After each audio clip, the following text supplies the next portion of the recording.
বন্ধ করে ভাবলাম আমার জায়গায় যদি আমার স্ত্রী থাকতো তাহলে সে কি করতো, ব্যাস ওতেই কাজ হয়ে গেল। এই তো সুখী দাম্পত্য জীবনের সহজ হয়েছে। লাভ কি হলো? শেষমেশ তো ওই একা একাই ট্রেনে বসে থাকতে হলো। কিন্তু আপনার এই একাকিত্বের প্রতি কিন্তু আমার সিম্প্যাথি আছে।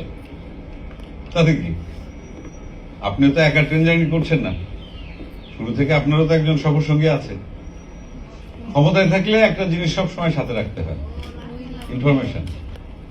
আপনার কি মনে হয় এই ট্রেনে কে কে যাচ্ছে, সাথে কি কি নিয়ে যাচ্ছে, সেটা না জেনে আমি ট্রেনে চেপে বসেছি?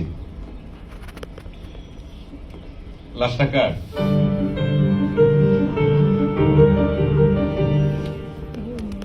প্রবাবিলিটির সূত্র অনুযায়ী আমার ফ্যামিলির সব পূর্বপুরুষই যদি 40-এর ঘরে পৌঁছতে না পৌঁছতে হার্টের অসুখে মারা যায়, তাহলে একইভাবে আমারও অক্কা পাওয়ার সম্ভাবনা